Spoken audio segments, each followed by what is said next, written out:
بسم اللہ والحمد للہ والصلاة والسلام علی رسول اللہ وعلی آلہ وصحبہ ومن والاه. رب اشرح لی صدری ویسر لی امری واحلل عقدۃ من لسانی یفقہوا قولی. اللہم انفعنا بما علمتنا وعلمنا ما ینفعنا وزدنا علما. آمین یا رب العالمین. پچھلی مرتبہ ہم نے حدیث جبرائیل کے مطالعے کا آغاز کیا تھا کہ جس میں بیان کیا گیا سیدنا عمر بن الخطاب رضی اللہ تعالی عنہ نے فرمایا کہ ہم رسول اللہ صلی اللہ علیہ وسلم کی خدمت میں ایک دن حاضر تھے کہ اچانک ہم پر ایک صاحب نمودار ہوئے جن کے کپڑے شدید سفید تھے، سفید براق کپڑے انہوں نے پہن رکھے تھے اور سیاہ چمکیلے بال. نہ کوئی ان کو جانتا تھا اور نہ ان پر سفر کے کوئی اثرات تھے. اور پھر وہ رسول اللہ صلی اللہ علیہ وسلم کے بالکل سامنے آ کر بیٹھ گئے اور انہوں نے کچھ سوالات کرنے شروع کیے. پہلا سوال جو انہوں نے کیا ان صاحب نے وہ اسلام کی بابت تھا. تو اس سوال کے جواب میں رسول اللہ صلی اللہ علیہ وسلم نے وہ چیزیں ارشاد فرمائیں جن کو ہم عام طور پہ ارکان اسلام کہتے ہیں کہ اسلام یہ ہے کہ تم گواہی دو اس بات کی کہ اللہ کے سوا کوئی الہ نہیں ہے، اور اس بات کی کہ محمد صلی اللہ علیہ وسلم اللہ کے رسول ہیں، اور تم نماز قائم کرو، تم زکوٰۃ ادا کرو، تم رمضان کے مہینے کے روزے رکھو، اور اگر تمہیں اس کے گھر کے رستے کی استطاعت ہو تو اس کے گھر کا حج کرو. جب آپ نے یہ جواب ارشاد فرمایا تو ان صاحب نے جو سائل تھے انہوں نے کہا کہ صدقتا، آپ نے سچ کہا. اب یہ بات بھی صحابہ کے لیے بہت چونکا دینے والی تھی کہ کوئی صاحب رسول اللہ صلی اللہ علیہ وسلم سے آ کے سوال کریں اور پھر جب آپ جواب دیں تو اس کی تائید کریں، اس کو انڈورس کریں. تو صحابہ کہتے ہیں کہ ہمیں بہت تعجب ہوا کہ یہ صاحب سوال بھی کرتے ہیں اور پھر تصدیق بھی کرتے ہیں. تو یہاں تک ہم نے یہ روایت پڑھی تھی. اس کے بعد اگلا سوال ان صاحب نے کیا. انہوں نے کہا کہ فَأَخْبِرْنِي عَنِ الْإِيمَانِ، آپ مجھے ایمان کی بابت بتائیے کہ ایمان کیا ہے. قال، آپ نے فرمایا ان تؤمن باللہ، ایمان یہ ہے کہ تم ایمان لاؤ اللہ پر، وملائکتہ اس کے فرشتوں پر، وکتبہ اس کی کتابوں پر، ورسلہ اس کے رسولوں پر، والیوم الآخر اور آخرت کے دن پر، وتؤمن بالقدر خیرہ وشرہ اور تم ایمان لاؤ تقدیر پر، اس کے اچھے اور برے پہلو پر. اب یہاں جو رسول اللہ صلی اللہ علیہ وسلم سے سوال کیا گیا ایمان کی بابت، تو ایمان کے حوالے سے جو ہمارے ہاں بعد میں کلامی بحثیں پیدا ہوئیں کہ ایمان کی ماہیت کیا ہے، کیا ایمان محض قول کا نام ہے یا محض عمل کا نام ہے یا قول اور عمل کے مجموعے کا نام ہے، کیا ایمان کے اندر عمل شامل ہے، اس کا ایک انٹیگرل حصہ ہے یا اس سے زائد چیز ہے، اور کیا ایمان گھٹتا ہے یا بڑھتا ہے. تو رسول اللہ صلی اللہ علیہ وسلم نے اس میں سے کوئی بات بھی یہاں ارشاد نہیں فرمائی. یعنی اس کا مطلب یہ ہے کہ لوگ جان رہے ہیں کہ ایمان کسے کہتے ہیں. ایمان تصدیق کو کہتے ہیں، ایمان ماننے کو کہتے ہیں. کسی چیز کو مان لینا یہ ایمان ہے. اس وجہ سے آپ نے یہ نہیں کہا کہ ایمان کیا ہے، اس کا ایسنس کیا ہے، بلکہ آپ نے یہ بتا دیا کہ ایمان تو تم جانتے ہی ہو. ایمان تو کسی چیز کی تصدیق کو کہتے ہیں، کسی چیز کو ماننے کو کہتے ہیں. بس میں تمہیں یہ بتا دیتا ہوں کہ تمہیں کس کس چیز پر ایمان لانا ہے. یعنی ایمان کے کانٹینٹس کیا ہیں یا ایمان کے آبجیکٹس کیا ہیں، کون کون سی چیزیں ہیں جس پر آپ کو ایمان لے کر آنا ہے. ورنہ اگر آپ دیکھیے منطقی طور پر تو یہ ایک سکلیکل ہے، اس میں دور ہے. یعنی جو چیز پوچھی گئی ہے کہ ایمان کیا ہے اور آپ کیا جواب دے رہے ہیں کہ تم ایمان لاؤ اللہ پر، یعنی اس کا مطلب یہ ہے کہ آپ ایمان کے بارے میں کوئی بات نہیں بتا رہے کہ ایمان کسے کہتے ہیں، اس کی حیثیت کیا ہے، اس کا مرتبہ کیا ہے. بس آپ یہ مانتے ہوئے کہ ایمان جو ہے وہ تو تصدیق اور ماننے کو کہتے ہیں. اب فرما رہے ہیں کہ بھئی کس کس چیز کو ماننا ہے، کس کس چیز کی تصدیق کرنی ہے. تو پہلی چیز کیا ہے، ان تؤمن باللہ، کہ ایمان یہ ہے کہ تم اللہ پر ایمان لاؤ. ظاہری بات ہے اللہ پر ایمان لانا یہ پیوٹل ہے، سب سے بنیادی ہے. اور ایمان باللہ کے لیے ہمارے ہاں جو دوسری اصطلاح استعمال ہوتی ہے وہ توحید ہے. یعنی کوئی اللہ کو ماننے کا ایک ہی مطلب ہے اور وہ اللہ کو ایک ماننا ہے. ٹھیک ہے. اگر کوئی آدمی اللہ کو بالکل ہی نہیں مانتا، انکار کرتا ہے، ایتھیسٹ ہے، جو ظاہری بات ہے دنیا میں پرانے دور میں بہت کم رہے ہیں لیکن جدید دور میں ان کی تعداد میں کچھ اضافہ ہو گیا ہے، تو یہ بھی اللہ کا انکار ہے کہ انسان کہے کوئی ہستی نہیں ہے، کوئی ڈیوائن ایلیمنٹ نہیں ہے، کچھ بھی نہیں ہے۔ اور دوسرا یہ کہ انسان مانے کہ ہاں اللہ ہے، لیکن اس کے ساتھ کچھ اور ہستیاں بھی شریک ہیں، تو گویا کفر یا بالکل تکذیب یا انکار کر دینا اللہ کا، جس کو الحاد کہا جاتا ہے، وہ بھی اللہ کا انکار ہے، اور اللہ کو ایک نہ ماننا یہ بھی اللہ کا انکار ہے۔ اس لحاظ سے گویا شرک بھی ایک طرح کا کفر ہی ہے۔ تو کہا کہ تم اللہ پر ایمان لاؤ، اللہ کو ایک مانو، یہ مانو کہ وہی اللہ تمہارا خالق ہے، مالک ہے، رازق ہے، اور اسی کے حضور تمہیں جانا ہے۔ تو پہلی چیز آپ نے فرمائی کہ تم ایمان لاؤ اللہ پر، وملائکتہ، اور پھر فرمایا اس کے فرشتوں پر ایمان لاؤ۔ تو ظاہری بات ہے فرشتوں پر ایمان لانا کن معنوں میں ہے؟ خاص طور پہ قرآن مجید کے جو اولین مخاطبین تھے ان کے حوالے سے فرشتوں پر ایمان کی ایک خاص اہمیت بھی تھی، کیونکہ یہ گویا توحید ہی کا ایک حصہ ہے ایمان بالملائکہ، کیونکہ انہوں نے فرشتوں کے بارے میں یہ خیال قائم کر رکھا تھا کہ یہ فرشتے اللہ کی بیٹیاں ہیں اور گویا خدائی میں شریک ہیں اور یہ ان کی چہیتیاں ہیں۔ اسی وجہ سے آپ دیکھیے ان کی جو بھی ڈیٹیز تھیں، وہ جو دیوی دیوتا جتنے بھی تھے وہ سارے کے سارے فیمنن تھے، وہ سارے نام جو ہیں وہ مؤنث نام تھے، لات، منات، عزا، یہ سب مؤنث نام ہیں۔ تو یہ خیال کرتے تھے کہ فرشتے اللہ کی بیٹیاں ہیں اور ان کو ہم گویا پرسونیفائی کرتے ہیں یہاں پر بتوں کی شکل میں۔ تو پہلی بات ایمان بالملائکہ میں یہ ہے کہ عباد مکرمون، کہ فرشتے الوہیت میں، خدائی میں، اس کائنات کو میٹافزیکلی بنانے میں، چلانے میں شریک نہیں ہیں، بلکہ کیا ہیں؟ عباد مکرمون، وہ اللہ کے بندے ہیں، بہت باعزت بندے۔ ٹھیک ہے اللہ تعالیٰ ان سے کام لیتے ہیں، وہ تو دنیا میں انسانوں سے بھی اللہ تعالیٰ بہت سے کام لیتے ہیں، لیکن اس کا یہ مطلب نہیں ہے کہ وہ خدائی میں شریک ہیں۔ تو وہ نوری مخلوق ہیں، اللہ تعالیٰ ان سے مختلف کام لیتے ہیں اور وہ اللہ کے بندے ہیں، وہ نہ اللہ کی بیٹیاں ہیں نہ الوہیت میں شریک ہیں۔ تو کہا کہ تؤمن بالملائکہ وملائکتہ، اللہ کے فرشتوں پر ایمان لاؤ، وکتبہ، اور اللہ کی کتابوں پر ایمان لاؤ۔ ظاہری بات ہے ایمان بالکتب کی بنیاد کیا ہے؟ وحی پر ایمان رکھنا، یہ بات ماننا کہ اللہ تعالیٰ کچھ بندوں کو منتخب کرتے ہیں، چنتے ہیں اور ان سے براہ راست خطاب کرتے ہیں، ان تک ایک پیغام پہنچاتے ہیں اور پھر وہ آگے لوگوں تک اس کو کنوے کرتے ہیں۔ اگرچہ یہ بات ہے کہ ہر نبی جو ہوتا ہے وہ صاحب کتاب نہیں ہوتا، اس کے پاس کتابیں نہیں ہوتی، لیکن بہرحال یہ وحی کی ایک شکل ہے کہ اللہ تعالیٰ انسانوں کی رہنمائی کرتے ہیں اور پھر کتابوں کی شکل میں وہ کتابیں آگے چلتی ہیں۔ ورسلہ، اور اللہ تعالیٰ کے پیامبروں پر، اللہ کے جو رسول ہیں ان پر ایمان لاؤ۔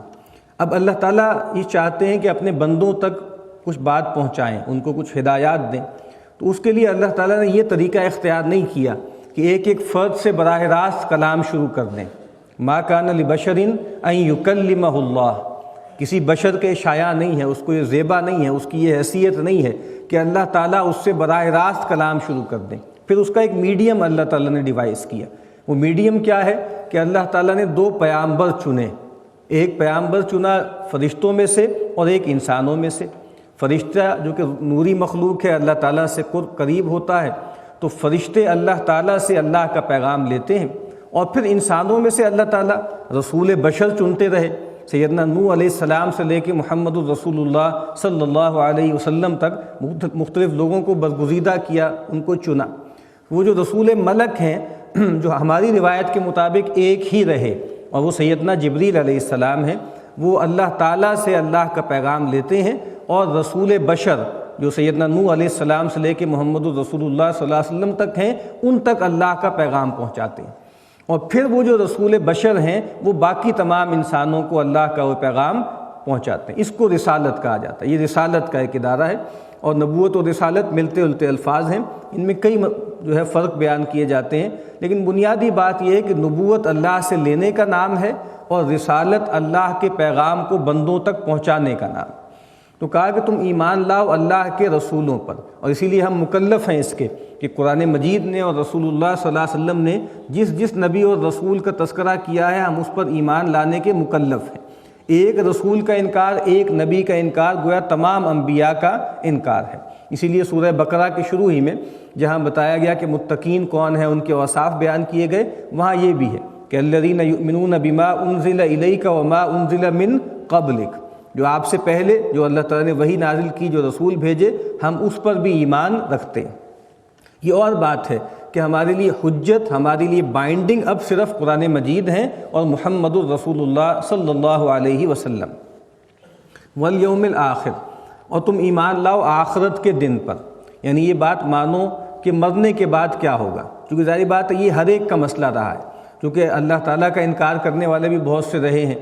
اور بہت سی آخرت کا بھی انکار بہت سے لوگوں نے کیا ہے، لیکن موت بہرحال ایک حقیقت ہے۔ تو اب یہ بات کہ انسان جب دنیا سے چلا جاتا ہے تو اس کے بعد اس کے ساتھ کیا ہوتا ہے، انسان فنا ہو جاتا ہے، انہیلیٹ ہو جاتا ہے، یا انسان جو ہے مرنے کے بعد کسی اور جسم میں دوبارہ سے آ جاتا ہے، اپنے کرموں کی بنیاد پر کسی اور جسم میں دوبارہ اس کی روح آ جاتی ہے، یا یہ ہے کہ انسان جب مرتا ہے تو اس کی روح، اس کا جسم جو ہے وہ پرماتما جو ڈیوائن سول ہے اس کے اندر مرج ہو جاتا ہے، کیا ہوتا ہے انسان کے ساتھ؟ تو کہا کہ نہیں، انسان جب مرتا ہے اس کے بعد ایک برزخ کی زندگی ہے، اور اس کے بعد ایک وقت آئے گا جب انسانوں کو اللہ کے حضور میں کھڑا کیا جائے گا، اور پھر وہاں بہت سے مراحل انسان کو طے کرنے۔ اسی لیے ایمان بالآخرہ کی فروعات ہیں کہ حشر پر ایمان رکھنا، اس بات پر ایمان رکھنا کہ میزان لگے گا، اس بات پر ایمان رکھنا کہ ایک جو ہے پگڈنڈی سے گزرنا ہوگا، ایک رستے سے گزرنا ہوگا جس کو ہمارے ہاں پل صراط کہا جاتا ہے۔ پھر اس بات پر ایمان رکھنا کہ جو خوش قسمت ہیں ان کو رسول اللہ صلی اللہ علیہ وسلم کے حوض سے پانی پینے کا شرف حاصل ہوگا، اور پھر اس بات پر ایمان رکھنا کہ انجام کار کے طور پہ دو ایبورڈز ہیں، دو منزلیں ہیں، یا تو جنت ہے جو اللہ کی رضا کا محل ہے، یا پھر جہنم ہے جو اللہ تعالیٰ کی ناراضگی اور اس کے غضب کا مظہر ہے۔ تو یہ ایمان بالآخرہ ہے کہ انسان جو ہے مرنے کے بعد فنا نہیں ہوتا، بلکہ اللہ کی جناب میں کھڑا ہوگا، اکاؤنٹیبل ہوگا، اس کا حساب کتاب ہوگا، اور اس کے نتیجے میں اس کے لیے ابدی سعادت یا شقاوت کا فیصلہ ہوگا۔ یہ ایمان بالآخرہ ہے۔ اور آخری چیز فرمائی وَتُؤْمِنَ بِالْقَدْرِ خَيْرِهِ وَشَرِّهِ، اور تم ایمان لاؤ تقدیر پر، اس کے اچھے پہلو پر بھی اور اس کے برے پہلو پر بھی۔ تو ایمان بالقدر جس کو کہا جاتا ہے، جس کو تقدیر کہا جاتا ہے، یہ اصل میں توحید ہی کی ایک فرع ہے۔ اللہ تعالیٰ کی دو صفات ہیں، ایک قدرت اور ایک علم۔ تقدیر کا زیادہ بڑا مطلب قدرت ہے، یعنی ہم اپنی زندگی کے زیادہ بڑے حصے میں مجبور محض ہیں، ہمیں کب پیدا ہونا ہے،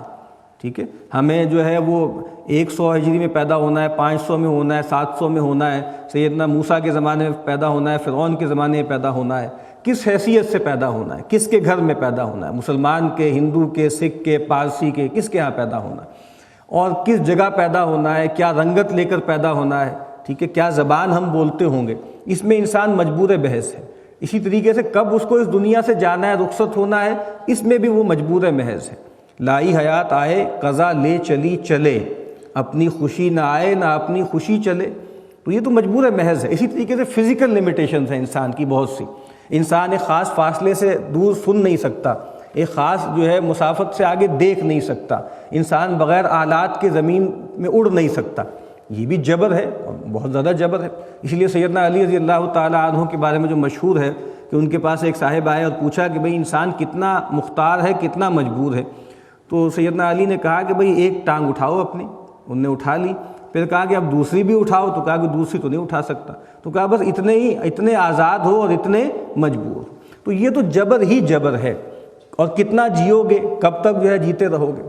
تو زیادہ ہماری زندگی کا جو بڑا حصہ ہے وہاں تقدیر کا مطلب قدرت ہے، اللہ کی قدرت ہمیں گورن کر رہی ہے، ہمیں بھی اس پوری کائنات کو بھی ایک ایک چیز کو گورن کر رہی ہے،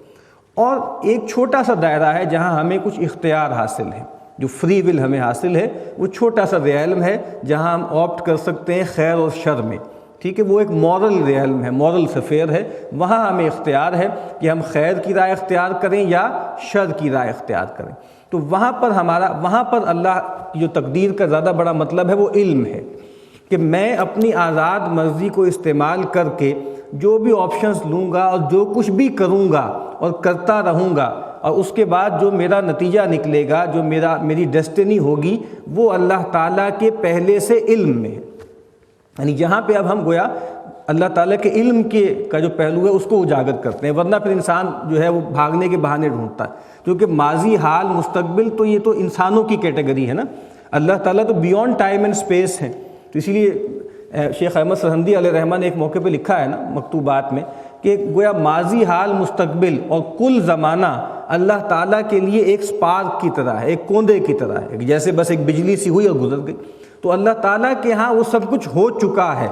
جو سیدنا آدم سے لے کے آخری آدمی تک جو کچھ بھی لوگ پرفارم کریں گے اور اپنی آزاد مرضی کو استعمال کرتے ہوئے جو آپشنز لیں گے، وہ گویا اللہ تعالیٰ پہلے سے جانتے ہیں، وہ اللہ کے علم میں ہے کہ میں کیا کیا کچھ کروں گا اپنی آزاد مرضی کو استعمال کرتے۔ تو اسی لیے کہا کہ ایمان رکھو اس پر، تقدیر پر، اس کے اچھے پہلو پر بھی اور برے پہلو پر بھی، کیونکہ ہم یہ بات مانتے ہیں کہ اللہ تعالیٰ خالق خیر بھی ہیں، اللہ تعالیٰ خالق